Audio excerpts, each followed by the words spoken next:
A while back, I took on the challenge of trying to beat Batman Arkham City while every enemy in the game was armored. A lot of the tricks used in that challenge are quite interesting, so I highly recommend that you check that video out if you haven't. But Arkham City isn't the only game to have armored thugs. Now it's time for the challenge to continue, as we answer the question, can you beat Batman Arkham Origins if every enemy is armored? To make every enemy in the game armored, I used console commands. By killing Batman, I was able to input this command during the death screen, which caused every single enemy in the game to become armored when I respawned. And yes, I mean every enemy. From the basic criminals of Gotham to bosses like Bane and Firefly, everything is armored. As always, check out this video by Mr. Just Arkham Games if you want to know how to install and use the cheat console for yourself. The link to his video is in the description. The run started in Blackgate, where I really only had two concerns. The first concern was this thug, who I feared might glitch out when countered. Lucky for me though, this entire scene played out as normal. So a few beatdowns later I came to my second concern, Killer Croc. And once again I lucked out, because Croc wasn't any different from his usual fight. I'm not exactly sure why, since Croc doesn't seem to usually be classified as armored, but I'm not complaining. So I made quick work of Croc before heading back to the Batcave, where I looked through the memory card I found at Blackgate. It turns out that Black Mask had obtained a copy of the top secret Batman Arkham Origins Armored Edition and was planning to release it to the public. He even hired 8 assassins to help take me down so that I couldn't stop the game from being leaked. If I wanted to stand any chance at stopping Black Mask from releasing the game, I would need to steal his copy back. And after a bit of detective work, I discovered that Black Mask had put Penguin in charge of making copies of the game for distribution. So I headed to the final offer to stop him. The Predator encounter outside the final offer was where I cemented my go-to strategy this run, pulling thugs off ledges. For those of you who don't know, armored thugs are completely immune to silent takedowns. Now, using this command doesn't actually stop me from performing silent takedowns, so that rule had to be self-imposed. But Arkham Origins, allowing me to pull thugs off ledges, unlike a certain other Arkham game, allowed me to get around the lack of silent takedowns in most encounters. Heading deeper into the final offer, I eventually came face to face with Electrocutioner, and for the first time in history, I was actually scared that I wouldn't be able to beat him. I didn't know how the game was going to handle him being armored, so I walked forward and pressed the attack button. And somehow, even body armor wasn't enough to save Electrocutioner from being the easiest boss in gaming history. After that was the Boiler Deck fight, which I don't want to talk about. Well, at least the casino fight went a lot better. You know what? I don't want to talk about that fight either. The second fight in the casino was interesting though, since I learned that brutes being armored actually just turns them into the armored brute variant. So, after getting my ass blasted harder than WB's profit margins after Suicide Squad, it was time to head into the first normal Predator encounter of the entire challenge. And to nobody's surprise, it was the easiest thing of all time. I just used the backlaw to pull half the thugs in the room off the same railing and threw a smoke pellet to take down the last two. After that, I interrogated Penguin, who told me that Black Mask had been killed at Lacey Towers and his copy of Arkham Origins Armored Edition was stolen. But before I could get any more details out of him, Deathstroke intervened, leading me to the next boss fight. As the fight began, I quickly realized that my normal attacks were completely ineffective against Deathstroke, but he wasn't completely invincible. Countering his attacks still allowed me to deal a tiny bit of damage. And the abnormally slow beatdowns after his flurry attacks still dealt a ton of damage too. It may have taken me 10 straight minutes of countering attacks to whittle down Slade's health bar, but eventually I managed to perform one final beatdown, defeating him without too much trouble. With Slade down, I headed to Lacey Towers, where I made some interesting discoveries.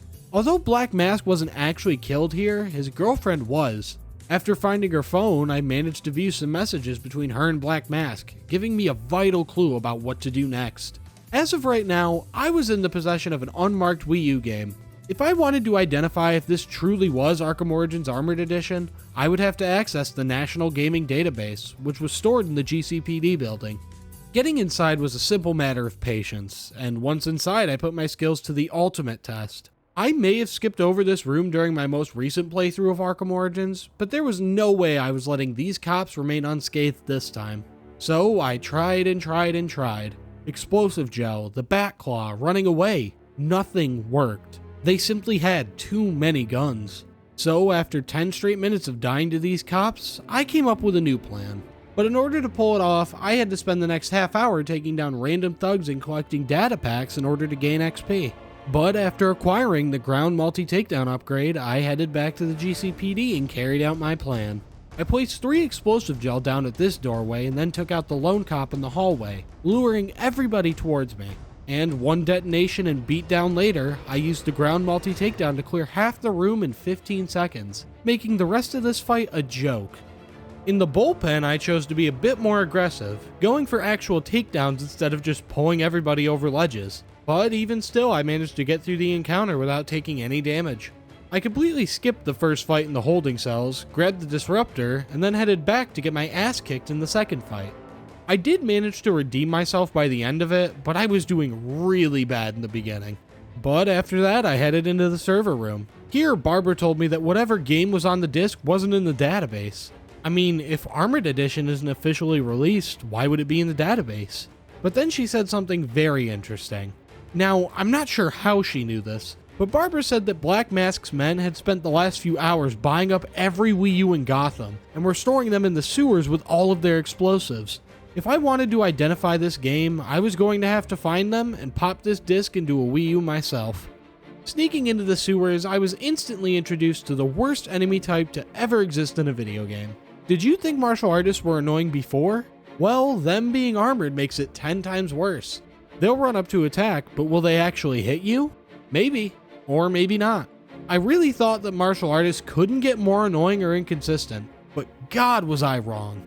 The rest of the sewers weren't all that bad though, so before too long I was able to put the disc in one of Black Mask's Wii U's, and found out that instead of Arkham Origins Armored Edition, the disc I had been carrying around all this time was actually Super Mario Maker. And the only level on this account?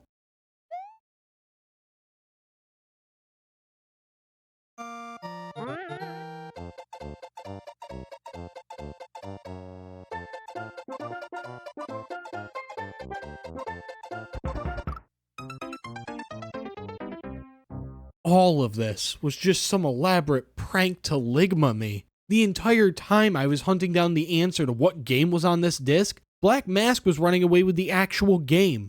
But wait, the level has a subworld.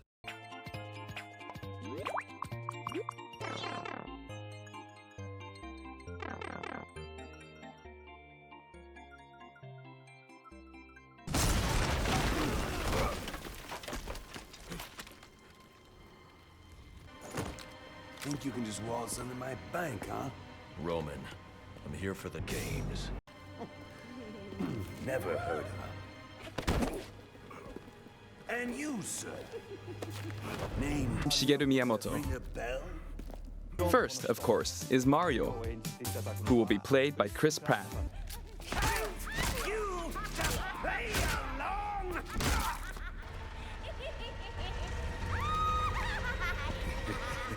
It's been you this whole time.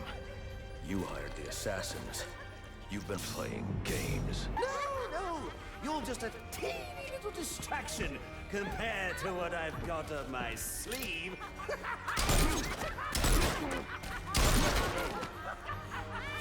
Here, have a laugh on me!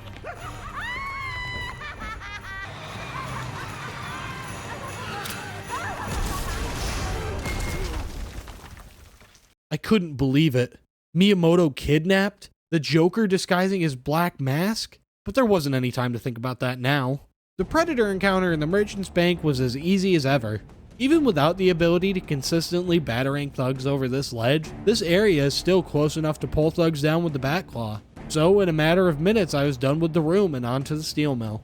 The first few combat encounters went pretty well, with me only getting hit a couple dozen times in the first one, and not getting hit at all in the second. In the loading bay, I cleared out the first wave of thugs pretty quickly, used the Bat Swarm to take out the Brute as quickly as possible, and then proceeded to allow all the other thugs to violate me harder than Stardew Valley did the Geneva Convention. The Drug Lab was the first Predator encounter of the run to truly challenge me. It didn't have a spot that made it easy to pull every thug off a ledge. 2 propane tanks throughout the map only gave me 2 free knockouts, so I had to get a bit creative. Using the remote claw to pull thugs off ledges instead of the bat claw was a lot safer, even if it was more difficult. Not to say that that stopped me from using the Batclaw though. Although still not too hard, the drug lab was one of the few Predator sections this run that really challenged me, and really made me think about what I was doing beyond the stand here Batclaw thug gameplay loop I had gotten so caught up in. But with all the thugs in the drug lab down, I headed into Black Mask's office and freed Miyamoto, and I made sure to give him a decent beating before letting him head out of Gotham. I'm not sure why, I just kinda felt like it. And with that, I was on to Copperhead. Going into this fight, I wasn't too worried. I knew that if beatdowns were too hard to consistently perform, I could always just spam explosive gel. But much to my surprise, the easiest strategy for this fight actually ended up being the concussion detonator. Its detonation automatically took out any Copperheads near it, so my strategy was to just spam explosive gel on the concussion detonator. And even though the beatdowns were abnormally slow and a bit frustrating at times, I managed to beat Copperhead with a very cinematic final blow, ending the fight and bringing me to the Gotham Royal Hotel. In the hotel lobby, I struck a decent balance between playing aggressively and being a coward with the Batclaw. But it seems like Loose Lips had been giving the Joker's guys tips on how to survive these kinds of falls, since one of the thugs here was able to use the Christmas tree to slide all the way down to the ground without being knocked out. I guess he didn't teach them to avoid beatdowns though. After clearing the room, I obtained the shot gloves, which would help to make the challenge slightly less annoying, since they allowed me to beat down armored thugs without having to cape stun them first. Their other uses, such as countering shields or stun sticks, weren't all that useful though, since armored enemies aren't even allowed to pick those up to begin with. The rest of the Royal Hotel was pretty much nothing but extremely short combat encounters. But don't worry, I still found a way to get my ass kicked at just about every opportunity possible. Going into Bane's first fight, I really didn't know what to expect, but I'm glad to say that Bane being armored is almost entirely inconsequential. The first part of the fight pretty much played out as normal, aside from the fact that Batman kept refusing to hit Bane on the final hit of the beatdown. I don't know why this was a thing, but after a while I switched my strategy to just beating him down enough to get a special combo move and then using a takedown on him. And this strategy allowed me to very quickly get into the second phase of the fight. And this phase wasn't all that difficult either. The same strategy of special combo moves mixed with some normal attacks and countering a few of Bane's got me through the rest of Bane's first fight with ease. But unfortunately, beating Bane didn't mean I had completed my mission, because upon his arrest, Joker revealed that he didn't actually have the game on him and had given it to Bane shortly before he escaped. If I wanted to stand any chance at becoming the ultimate corporate shill and stopping the illegal distribution of Nintendo's intellectual property, I was going to have to track Bane down. But before I could do that, I had to see the introduction of the greatest character in gaming history. I wanted everyone to see how beautiful Harley is. And now that your hands are free, you can do a variety of things. Yes, you can freely change the camera angle, for example. Since Harley is such a huge guest, we're making a number of places that offer great views. Now, I will be a bit hard, but luckily, here we have a mask. It'll still take about 4 or 5 more minutes before I come. 4 or 5 minutes more. Joker's Nightmare went about how you'd expect. The combat encounter was easy since it's literally impossible to die here, and the rest was just walking. So before I knew it, I was back to the Batcave. Luckily, I had my 3DS on me while fighting Bane, because after returning to the Batcave, I met him on Street Pass. And at that point, all it took was one quick phone call to Miyamoto, who told me the exact location of Bane's 3DS. So I picked up the most original item in gaming history and was on my way. Not to Bane's HQ though. I was on my way to the Gotham Merchants Bank, because for some reason I decided that now was a good time to go after Deadshot.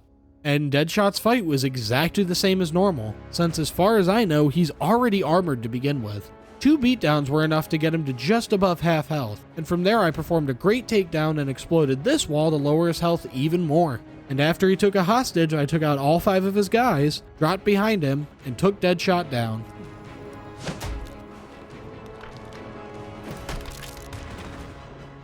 Getting back to the main story, Bane's HQ was every bit as easy as you'd expect. All of the men guarding the outside went down without a problem, and the guys inside? Well, let's just say that I'm a master of combat at this point.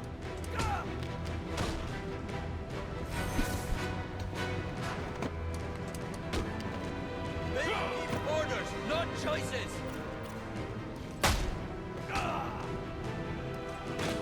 But with Bane's guys taken care of, there was nothing standing between me and Bane, who according to Miyamoto's intel was just in the next room.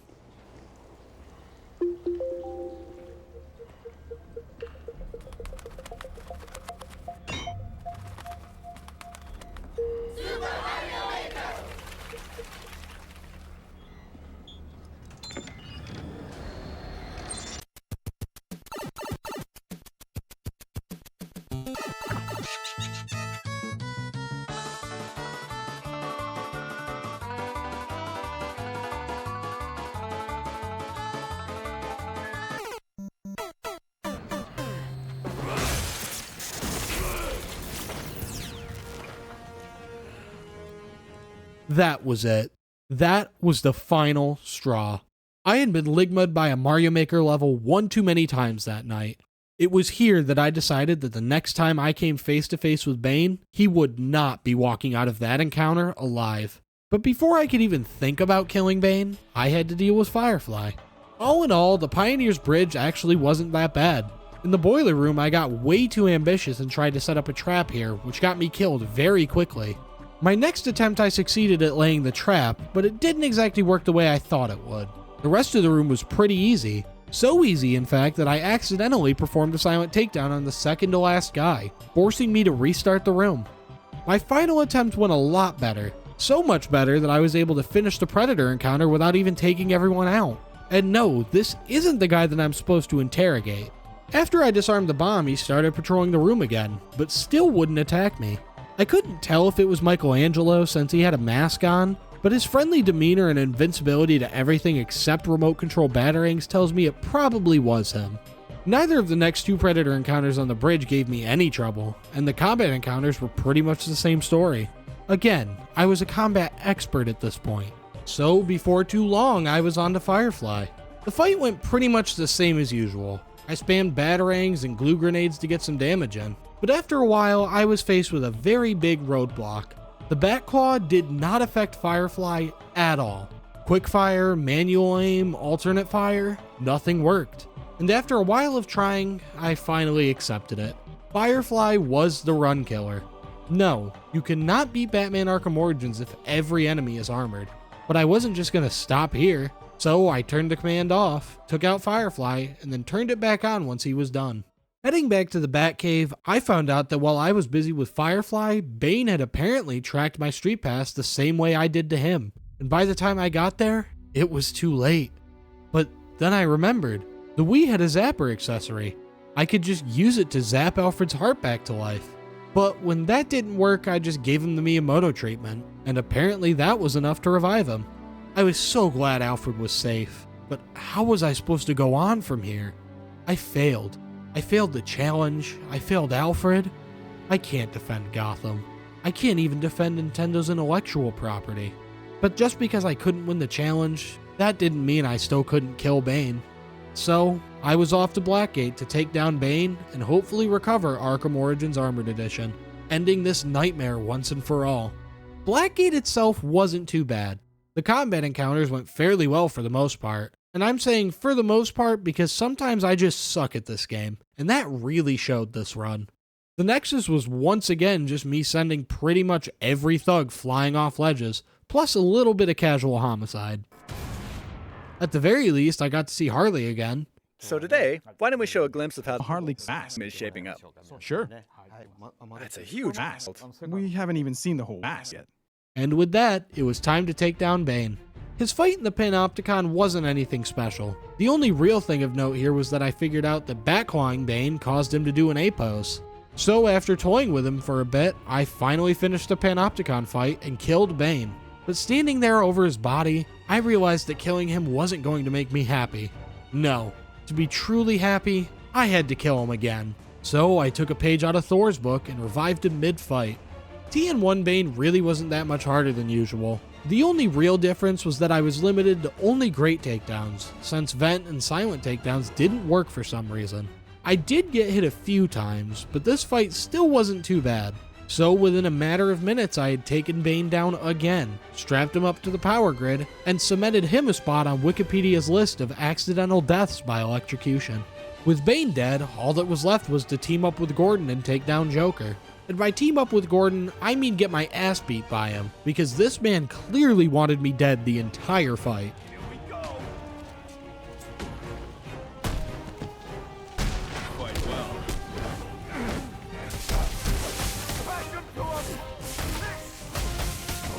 But despite our differences in opinion on whether or not I deserve to be alive, Gordon and I took down Joker's men together. I entered the chapel, beat down Joker, recovered and handed Arkham Origins Armored Edition over to the proper authorities, and proved that no, you cannot beat Batman Arkham Origins if every enemy is armored. Firefly was the only enemy this entire run that I was completely unable to knock out, which is frustrating because as far as I know, there is absolutely zero way to skip his boss fight. But I guess this challenge just wasn't meant to be won.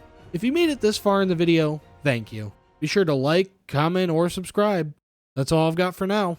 See ya. And if you see, say, a Harley's beautiful foot, you might decide to try to jerking off. What?